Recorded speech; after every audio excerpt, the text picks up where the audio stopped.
Hello friends. Students की demand पे आज मैं डिस्कस करने जा रहा हूँ एक अच्छी वोकेबलरी का क्या इम्पोर्टेंस होता है। फ्रेंड्स, हम सब जब स्टडी मटेरियल्स पढ़ते हैं तो हमें कई तरह की प्रॉब्लम आती हैं। उनमें से एक होता है वोकेबलरी का ना होना। तो इस रेस्पेक्ट में हम 4 बेनिफिट्स देखते हैं।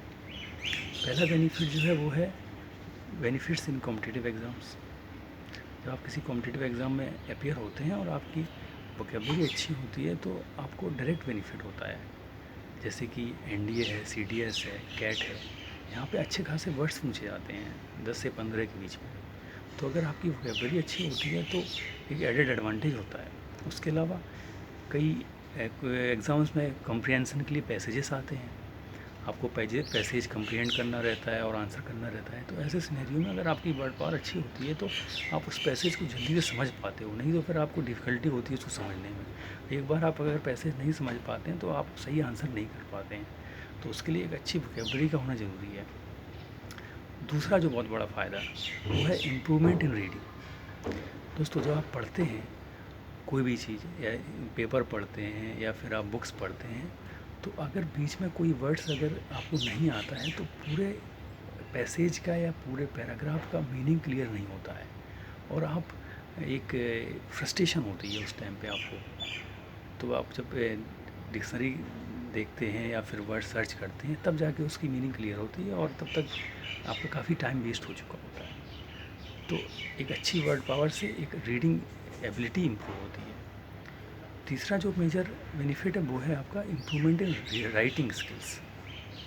अगर अच्छी वर्ड पावर है आपके पास तो आपकी राइटिंग स्किल इम्प्रूव होती है, आप अच्छा आंसर लिखते हैं, आपकी क्वालिटी ऑफ कंटेंट बेटर हो जाता है।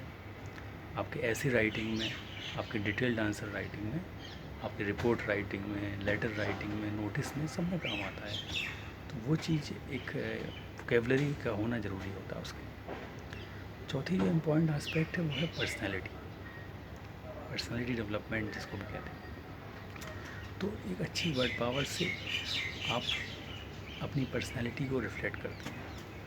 दोस्तों, आज नॉलेज इकोनॉमी के टाइम पे इंटेलेक्चुअल या कहें कि एक अवेयरनेस जनरेशन में जब भी आप कोई पोस्ट लिखते हैं सोशल मीडिया पे तो उससे आपकी पर्सनैलिटी रिफ्लेक्ट होती है।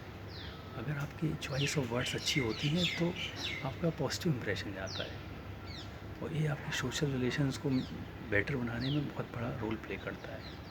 तो एक अच्छी वर्ड पावर का होना एक पर्सनैलिटी के लिए भी ज़रूरी होता है। आप नोटिस लिख रहे हैं या फिर आप अपने बॉस को एक कोई जॉब लेटर लिख रहे हैं या एप्लीकेशन लेटर लिख रहे हैं, बहुत हद तक डिपेंड करता है कि आपने कैसे वर्ड्स यूज़ किए।